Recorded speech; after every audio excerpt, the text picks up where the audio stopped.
Welcome back, gang. Today we're going to take a look at a Lesney number 27 Mercedes 230 SL super fast. This is going to be a straight restoration, no modifications here. So when we come back, take a knock at it.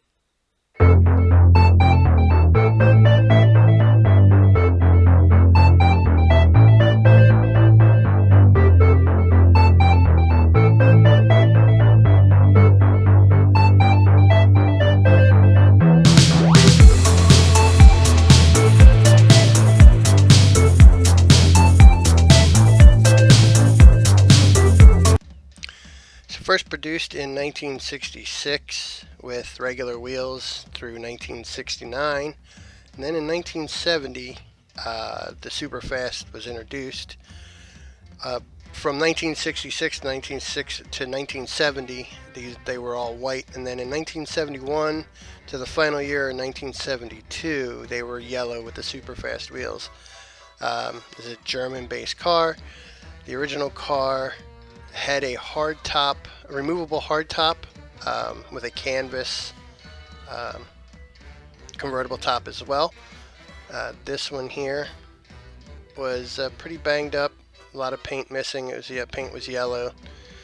So here you can see I gotta take out that windshield. So I grab my drill with a little extra larger bit just to try and knock that post down a little bit. Window came out pretty easily. Left a little bit of a lip there so that when I put it back in, I'll be able to snap it in without having to glue it. So here, we're going to drill out the post. When you're using a drill bit, try and choke it down as much as you can. This will avoid going through the post, through the car. So, yeah. Again, let the tool do the work. Don't apply too much pressure. Allow the weight of the drill to push the drill bit in, and keep it as centered as possible.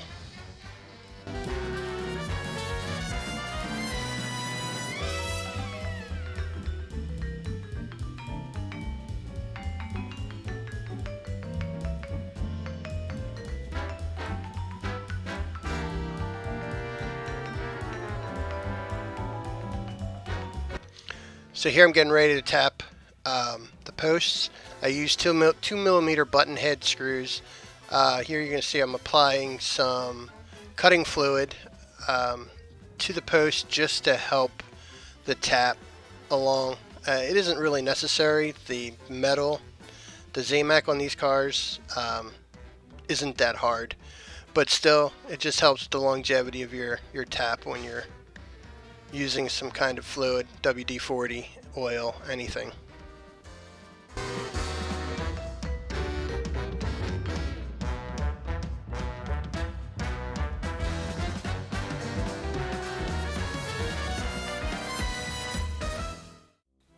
So the same with tapping. You don't want to apply too much force. Allow the tap to do the work. Move forward a little bit and then back it out just a little bit to allow the material to fill the flutes, to keep the path clear and to stop it from jamming up. If you apply too much pressure, obviously you can end up breaking the tap, and especially these taps that are real small are very delicate.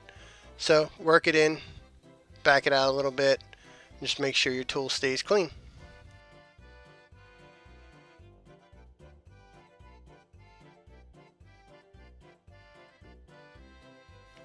So tapping the post just makes it a lot easier for the screws to go in. I will put both screws in before I put the car into the stripper to keep the holes clear of any stripper material, any citrus strip. Again, there are self-tapping screws. I don't prefer them. I like the 2mm button heads over them.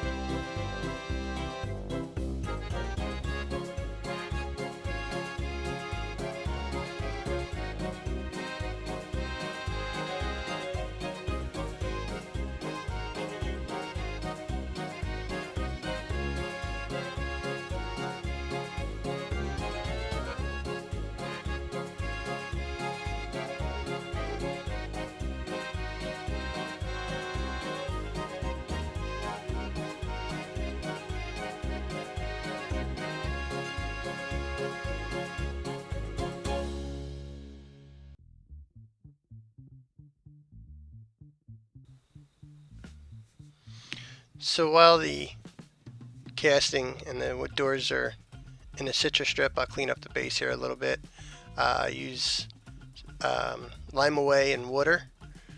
Depending on how bad the oxidation is on the base, I'll let it sit anywhere from 2 to 5 minutes. You don't want to let it sit too long or it will actually start eating away at the metal itself. I just threw the interior in just to give it a quick clean. I'll hit that with a toothbrush and scrub that down real good.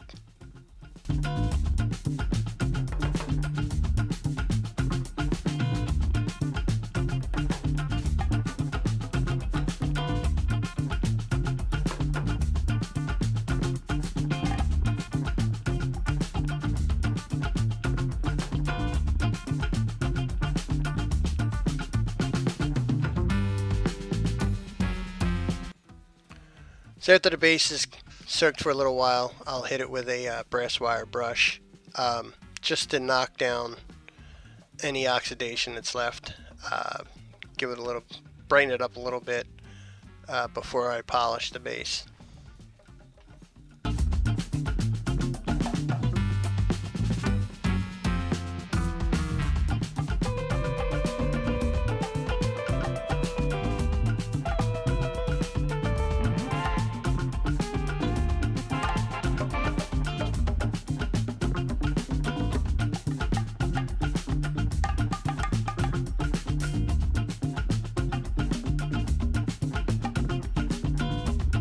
So for the base, I will polish it with flits to get it to a nice shiny appearance. Again, apply liberally. Use a cotton puff ball, as I like to call them. Low speed. This does not have to be done at a high speed. Obviously, I sped this up so that it isn't as boring to watch. But again, keep working the polish in. Eventually it'll work itself off and you'll have a nice shiny base.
So to get into real tight spots, I use the harder polishing tip from my Dremel. This will help get down into the cracks, in this case around the edges and in the stamped wording. It'll pull up all the compound.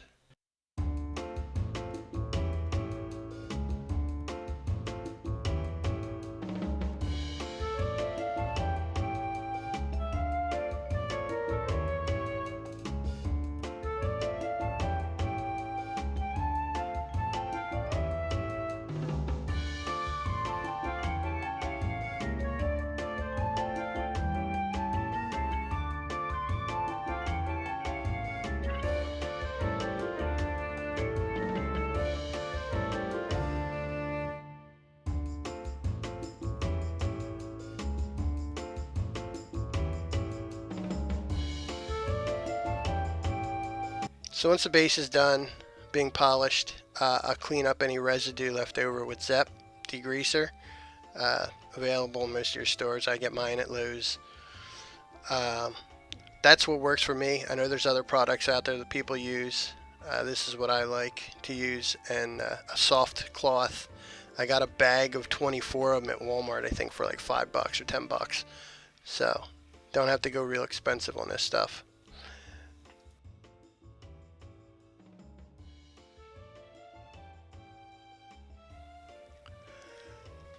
So if I were polishing the casting, I would do the same process. This is just with the base, wasn't polishing the casting. Now here I got lucky with the wheels. They were in really good shape.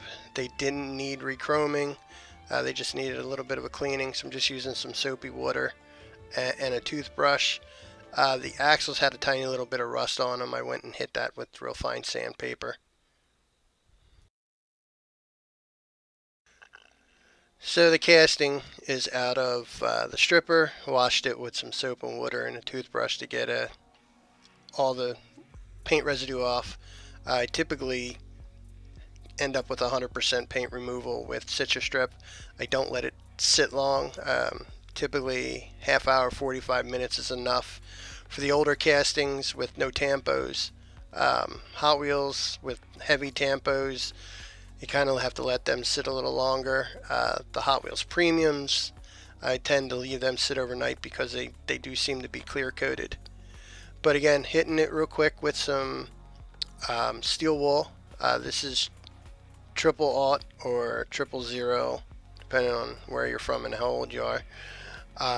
Again, just to knock down some of the oxidation. This casting wasn't real bad as far as pitting and scratches. So just a little bit of steel wool, and you'll see here coming up. I do hit it with real fine sandpaper. I believe I used 1500 and then 2000 just to clean up some edges. Now you see me using a magnet to clean up the bits of steel wool that fly around.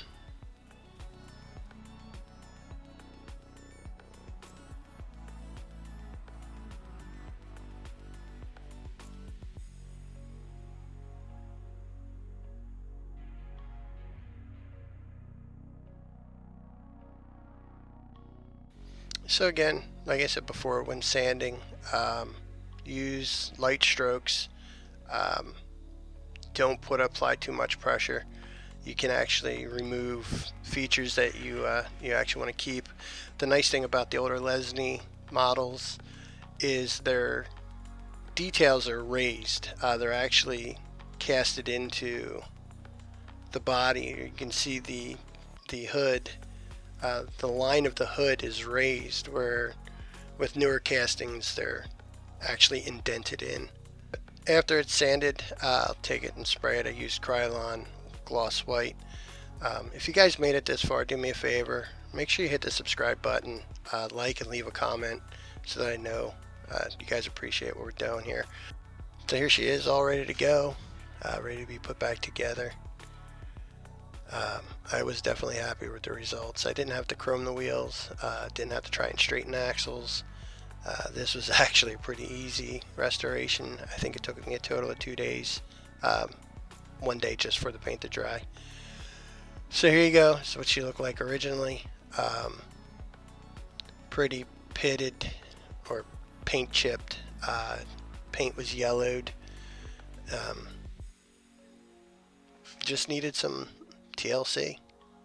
And here she is, all completed, ready to go, ready to be put up in the collection with the other restorations that I've done. I can't thank you guys enough for stopping by. I'm almost at 200 subscribers, so I appreciate that. Just keep with the positivity and look out for each other out there, guys. Thanks for watching. Take care.